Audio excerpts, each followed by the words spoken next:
다음 책인 출애굽기와 연결해주는 디딤돌 역할을 하고 있습니다. 창세기를 두 부분으로 나눌 수 있는데요, 1장에서 11장까지가 첫 부분으로 인류의 공통된 역사를 기록하였습니다. 유대인뿐만 아니라 우리들과도 관련 있는 그 공통된 조상의 이야기인 것이죠. 그 부분에는 천지 창조, 그리고 인간 창조, 인류의 타락, 그리고 가인과 아벨, 노아의 홍수, 바벨탑 사건까지 그렇게 기록이 되어 있습니다. 바벨탑 사건을 계기로 해서 이제 온 민족이 흩어지지 않습니까? 그래서 그 후 12장부터는 그중 데라의 아들 아브라함을 이제 클로즈업해서 자세하게 보여주고 있는 거죠. 그저 세상의 많은 민족의 역사 중 하나를 보여주는 게 아니고요, 하나님이 타락한 인간에게 다가오시고 구원의 역사를 이루어 가시는 그 이야기를 이 아브라함이라는 사람을 통해서 말씀하고 있는 것입니다. 그렇게 해서 우리가 살펴보았듯이 아브라함, 이삭, 야곱, 그리고 요셉까지 이야기가 쭉 흘러온 것입니다. 마지막으로 오늘 50장에서는 이 족장들의 이야기가 마무리되고 있는 것입니다. 창세기 50장의 내용을 한마디로 표현을 해본다면 그것은 죽음입니다. 죽음. 오늘 우리도 읽지 않았습니까? 앞부분에 야곱의 죽음에 대한 장면이 나왔고요, 그리고 오늘 뒷부분에는 요셉이 죽는 장면이 또 나오고 있습니다. 보통 죽음이면 결말, 끝을 의미하는데요, 그 파란만장한 인생을 살았던 야곱도 결국은 죽었더라. 애굽의 총리가 되었던 그 놀라운 인물 요셉도 결국은 죽었더라. 그렇게 이야기를 하고 있는 거죠. 하지만 오늘 창세기 마지막 장에서 이들의 죽음에 대한 내용만 읽는다면요, 우리가 제대로 읽은 것이라 할 수가 없는 거죠. 창세기 저자는 야곱과 요셉의 죽음 속에서 그 죽음 속에 엄청난 씨앗을 지금 숨겨놓고 있는 것입니다. 오늘 본문을 통해서 그 씨앗 속에 무슨 내용이 들어있는지 그것을 살펴보고요, 또 그 씨앗이 오늘 우리 각자에게 주는 의미가 무엇인가 생각해 보려고 합니다. 오늘 첫 번째로 살펴볼 것은 야곱의 죽음입니다. 성경은 야곱의 죽음에 대해서 상당히 자세하게 기록하고 있습니다. 요셉의 죽음보다 훨씬 길게 기록되었어요. 우리 먼저 1절에서 3절 말씀 제가 한번 읽어 드릴게요.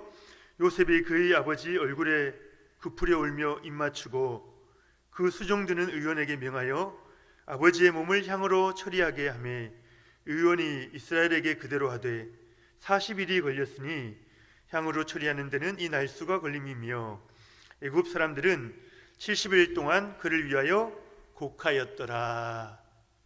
먼저 야곱의 시체를 향으로 처리하여, 그러니까 우리가 잘 아는 그 미라를 만드는 장면입니다. 여기 며칠이 소요됩니까? 40일이 소요되었다고 하죠. 그리고 애굽 사람들이 그 애굽 모든 백성들을 이야기하는 것입니다. 애굽 사람들이 야곱을 위하여 곡하는 모습을 보여주는데요, 이때 70일을 곡하였다. 이때 70일은 향 처리하는 기간 40일 더하기 또 곡하는 시간 30일을 합친 기간을 말하고 있는 것입니다.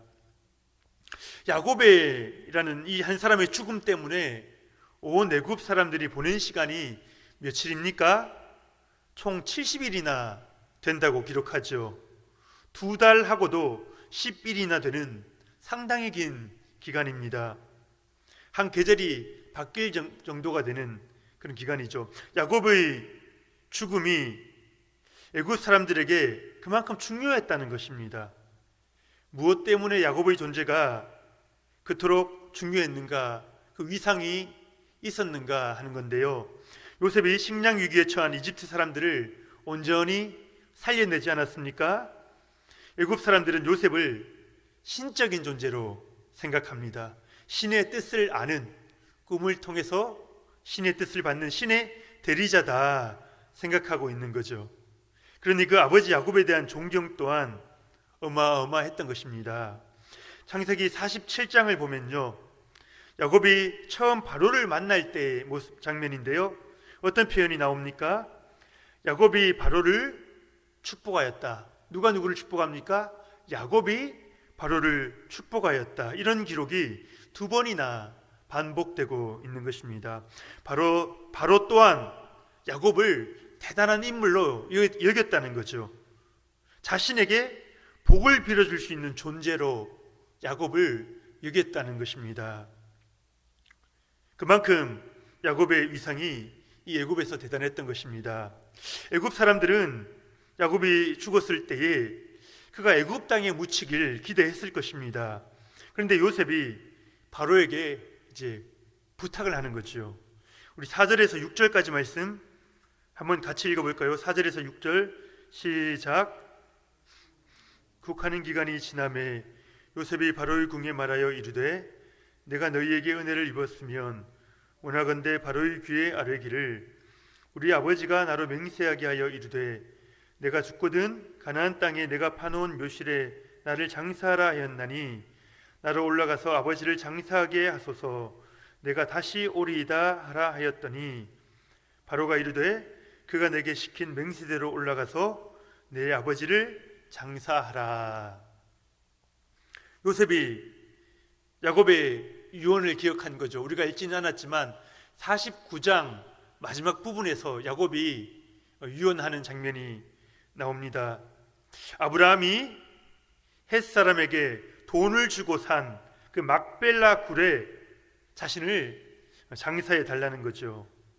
아브라함과 사라도, 그리고 자기 아버지 어머니인 이삭과 리브가도, 그리고 그의 아내 레아도 지금 그곳에 묻혀 있거든요.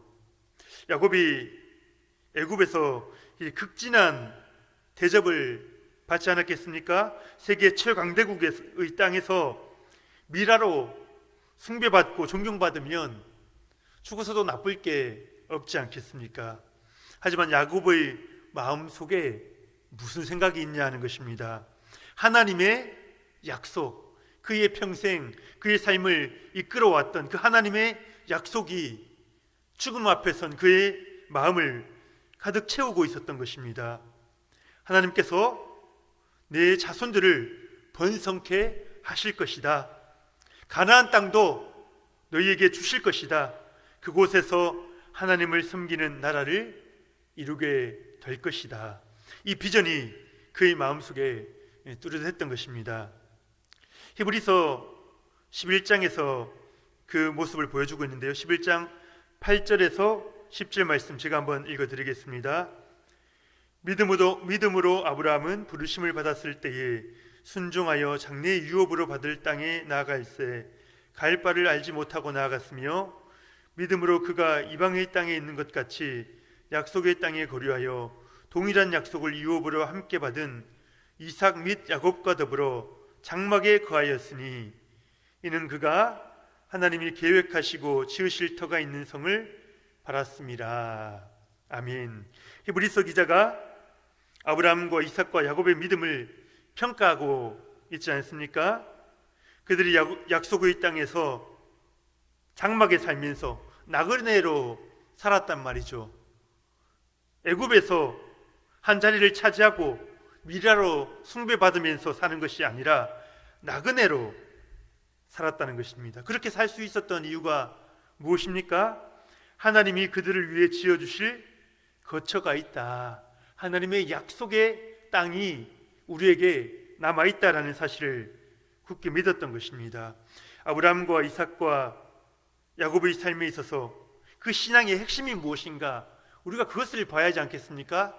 창세기를 마무리하는 이 시점에서 그 신앙의 핵심이 무엇인가를 우리가 정리를 해야 하는데요, 하나님께서 그들에게 부유하게 하셨습니다. 그죠? 그래서 우리가 아브라함처럼 이삭처럼 거부가 되게 해달라 기도하기도 하죠. 하지만 그것은 핵심이 아닙니다. 하나님께서 애굽 땅에서 야곱이 신과 같은 대우를 받게 하셨습니다. 명성을 주시고 어떤 힘도 주셨지요. 하지만 그것도 핵심은 아니라는 거지요. 아브라함과 이삭과 야곱의 신앙 핵심이 무엇이냐? 하나님이 주신 약속을 믿었고 그것을 기대하며 살았다라는 것입니다. 그 약속을 붙들고 살았다. 나그네로의 삶을 살지라도 하나님이 주신 땅이 있으니 그 땅을 소망하며 살았다라는 것입니다. 죽음 앞에서도 그 약속에 대한 확신이 약해지지가 않는 거죠. 우리 신앙생활의 핵심은 무엇입니까? 혹시 요셉처럼 최고의 자리에 오르게 해달라고 기도하십니까? 우리 자녀들을 놓고 그렇게 기도하십니까? 야곱처럼 부를 누릴 수 있도록 기도하십니까? 물론 우리가 그렇게 기도해야 합니다. 기도할 수 있고요. 이 모든 것들이 하나님의 은사에 속하는 것이니 우리가 담대히 나아가 아버지께 구해야지요. 하지만 중요한 게 무엇입니까?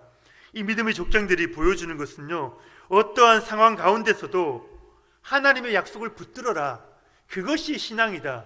그것이 너희들이 이 땅에서 살아가야 할 삶이다라는 것을 말해주는 것입니다. 우리는 연약하지만 하나님은 신실하시니 그 약속을 이루실 것이다. 바로 이 약속에 대한 신뢰가 우리 신앙의 능력이 되는 줄 믿습니다. 그 약속을 붙들고 우리가 오늘을 살아가는 거죠. 이제 야곱의 장래 행렬의 모습이 나오는데요, 7절에서 9절 말씀 제가 읽어드립니다. 요셉이 자기 아버지를 장사하러 올라가니 바로의 모든 신하와 바로 궁의 원로들과 애굽 땅의 모든 원로와 요셉의 온 집과 그의 형제들과 그의 아버지의 집이 그와 함께 올라가고 그들의 어린 아이들과 양떼와 소떼만 고센 땅에 남겼으며 병고와 기병이 요셉을 따라 올라가니 그 때가 심히 컸더라. 그렇게 말씀합니다. 애굽에서부터 가나안 땅 그 마물의 막벨라고 그런 그 헤브론을 말하거든요. 그 헤브론까지 장래 행렬이, 그 거대한 장래 행렬이 이동하는 것이죠. 이 장래에 누가 참석했는가, 그것을 일일이 기록하고 있지 않습니까? 바로의 모든 신하와 궁의 원로들과 애굽 땅의 모든 원로가 함께 했다. 그렇게 기록합니다. 표현 그대로 받아들이면 애굽의 요직에 있는 모든 자가 빠지지 않고 그 장래에 참여했다는 것이죠.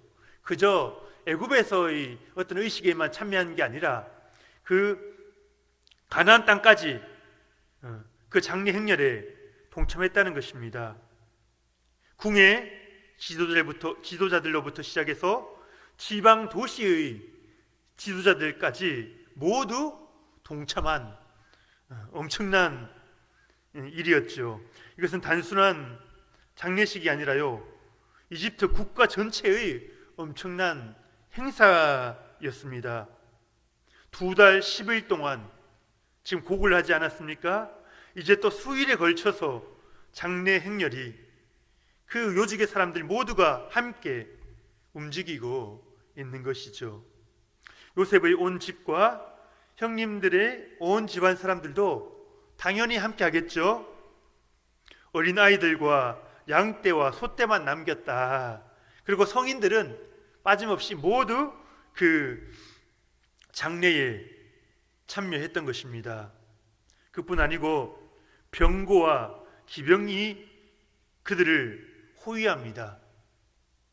그 때가 심히 컸더라. 그 엄청난 광경을 지금 표현하고 있는 것입니다.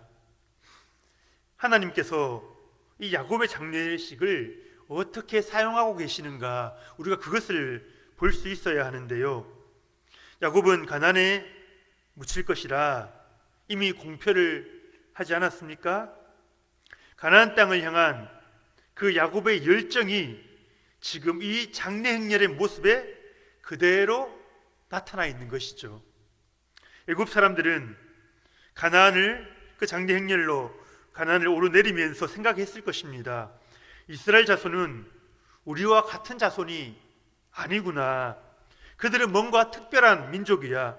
하늘에 사명을 받은 민족이야.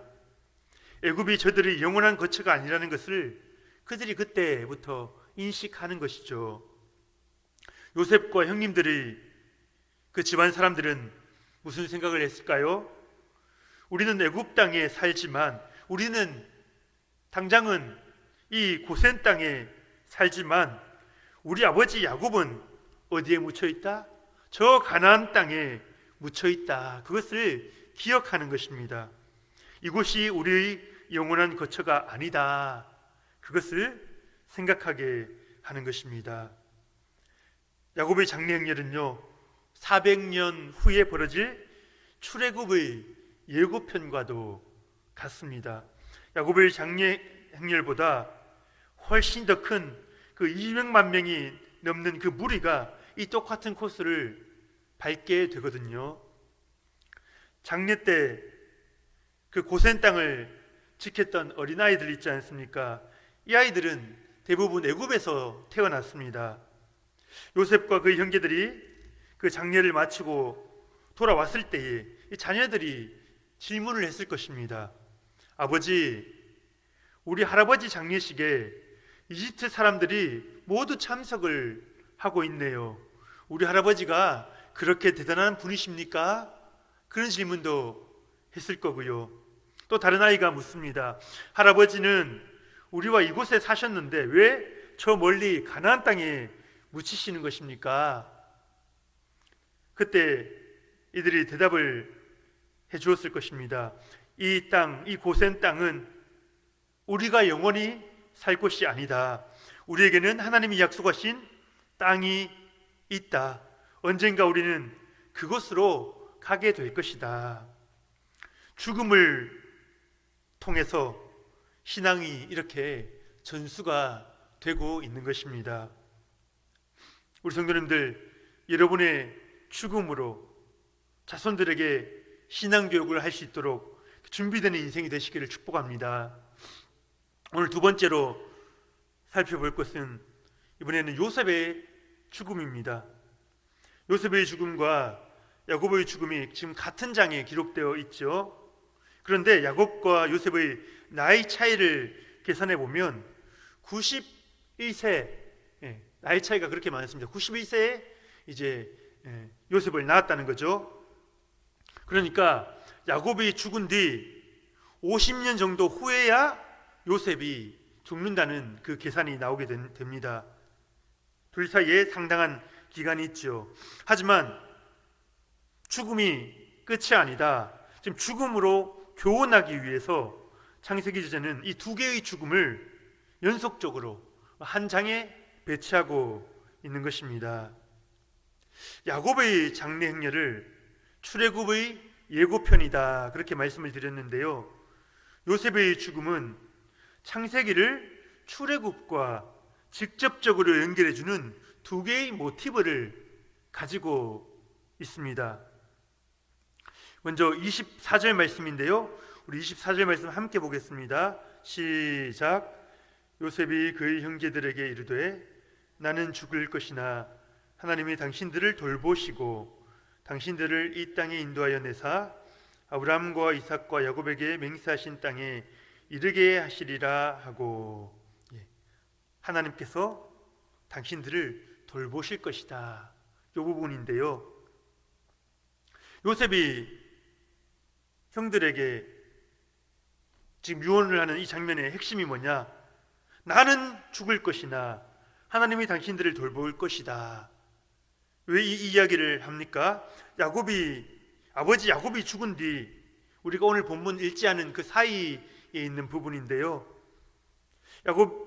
야곱이 죽은 뒤 형들은 요셉이 자신들에게 복수를 할까 두려움이 밀려온 것입니다. 그래서 요셉을 찾아가서 이야기합니다. 아버지 야곱이 우리를 용서하라고 이야기를 하셨었다. 그리고 요셉 앞에 엎드리는 거죠. 당신의 종입니다. 살려달라고 그렇게 합니다. 이때 요셉이 무슨 말을 했는가 하는 것입니다. 이때 이렇게 말합니다. 형님들, 두려워하지 마십시오. 내가 당신들과 당신들의 자녀를 기르겠습니다. 형님들과 형님들의 자녀를 내가 돌볼 테니 걱정 말라는 것입니다. 그리고 실제로 요셉은 그 형님들과 그 자녀들을, 조카들, 그 아이들을 정성껏 돌봐주고 지켜주었던 거죠. 그런데 이제 요셉이 죽는 순간에 형들이 또 다른 두려움이 밀려오는 거죠. 애굽 백성들에게 인정받던 요셉이 이제 죽음을 앞두고 있는데, 요셉이 죽고 나면 자신들은 이 나라에 뭐 특별히 공로를 세운 것이 아무것도 없거든요. 그러면 자신들은 어떻게 될 것인가 또 걱정이 되지 않겠습니까? 그 마음을 알았던 요셉이 지금 이야기를 했던 것입니다. 나는 죽을 것이나 하나님이 당신들을 돌보실 것입니다. 하나님께서 당신들을 이 땅에서 인도하여 내사 아브라함과 이삭과 야곱에게 맹세하신 땅에 이르게 하실 것입니다. 실제로 출애굽기로 넘어가면요, 요셉이 모르는 왕이 정권을 잡았다, 그 이야기가 정확하게 출애굽기 1장에 기록이 되어 있습니다. 이때 이스라엘 백성들은 엄청난 고통을 당하죠. 하나님께서는 이들을 그 고통 가운데 내버려 두지 아니하시고 요셉이 말했던 그 말을 기억하시는 것입니다. 요셉은 죽기 때문에 그들을, 그 자손들을 돌볼 수 없지만 하나님께서 너희들을 돌보실 것이다, 기르실 것이다, 그 말씀을 했잖아요. 출애굽기 2장 24절 25절 말씀입니다. 제가 읽어드립니다. 하나님이 그들의 고통 소리를 들으시고 하나님이 아브라함과 이삭과 야곱에게 세운 그의 언약을 기억하사 하나님이 이스라엘 자손을 돌보셨다는 표현 나오죠. 그리고 하나님이 그들을 기억하셨더라. 아멘. 하나님께서는 아브라함과 이삭과 야곱과 세운 그 언약을 잊지 않으셨던 것입니다. 그래서 고통당하는 그 백성을 내버려 두지 않으시고 돌봐주신다, 그렇게 말하죠. 사랑과 관심을 여전히 이렇게 베풀고 계신다, 하나님께서 잊지 않고 기억하고 계신다, 그것을 이야기하는 것입니다. 오늘 우리도 하나님의 언약 백성이라 할 수 있지 않습니까? 이 땅에서의 고통과 괴로움 때문에 좌절하고 계시지는 않습니까? 나를 돌봐줄 사람이 아무도 없다, 나를 뒤봐주는 사람이 없어서 이 세상 어떻게 살겠냐, 내만 억울하다, 혹 낭망하고 계시지는 않습니까? 오늘 죽음 앞에 선 요셉이 힘껏 외치는 것이 무엇입니까? 하나님께서 자기 백성을 돌보신다. 총리였던 요셉은 결국 죽기 때문에 그들을 돌볼 수 없지만 하나님께서는 그들을 기억하시고 돌보신다. 우리를 고통 속에 두실 때가 있죠. 세상에서 핍박을 받을 수도 있습니다. 하지만 결코 하나님은 우리를 버리시지 않습니다. 정해진 때가 차면은 하나님의 그 구원 역사가 오늘도 우리 가운데 펼쳐지는 것입니다. 바로 모세라는 출애굽 지도자가 나타났던 것이죠. 창세기의 요셉에서 출애굽기의 모세로 이렇게 연결이 되고 있는 것입니다. 400년간의 시간차가 있지만 그 스토리에 있어서는 지금 정확하게 연결됩니다. 무엇으로 연결됩니까? 방금 말씀드렸던 것처럼 하나님께서 우리를 돌보신다, 이 약속에 대한 믿음이 이 연결을 가능하게 하는 것입니다. 그래서 지금 있는 이 자리에서 이 약속을 붙드시기를 축복합니다. 우리는 희망이 없어 보이고 내 혼자 사는 것 같고 아무도 우리를 돌보지 않는 것 같지만 하나님께서 우리를 기억하고 계시고 하나님의 구원 역사는 계속해서 흘러갈 것입니다. 두 번째로 요셉의 죽음이 보여주는 모티브가 있는데요, 요셉의 해골에 관한 것입니다. 25절 말씀에 요셉이 또 이스라엘 자손에게 맹세시켜 이르기를 하나님이 반드시 당신들을 돌보시리니 당신들은 여기서 내 해골을 메고 올라가겠다 하라 하였더라.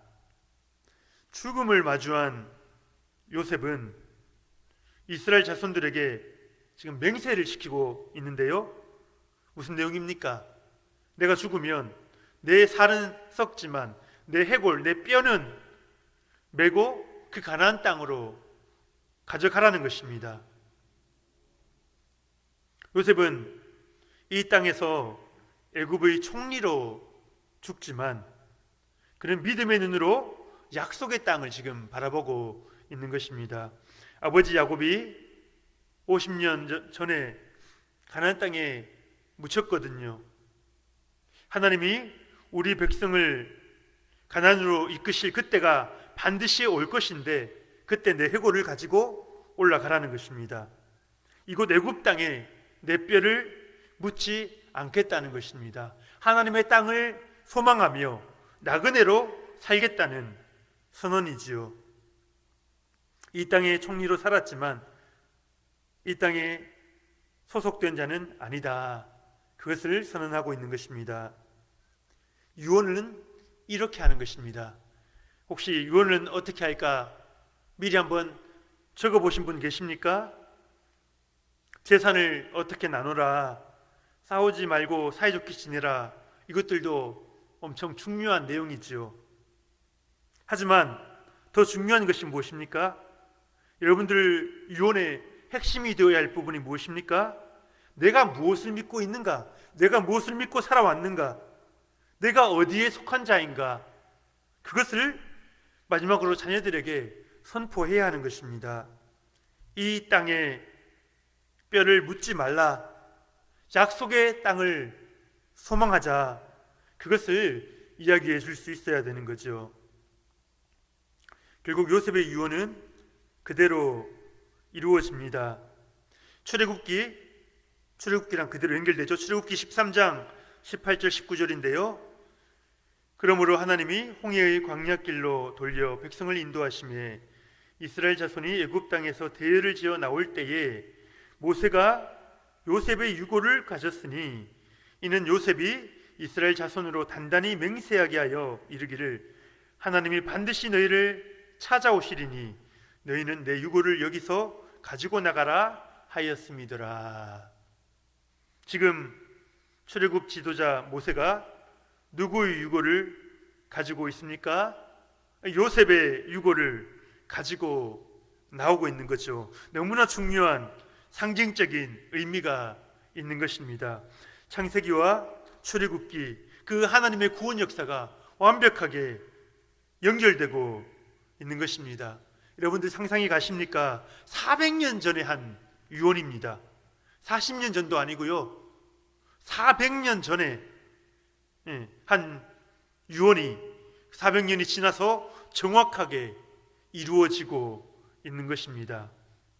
야곱과 요셉의 죽음은 그것으로 끝나는 것이 아니다.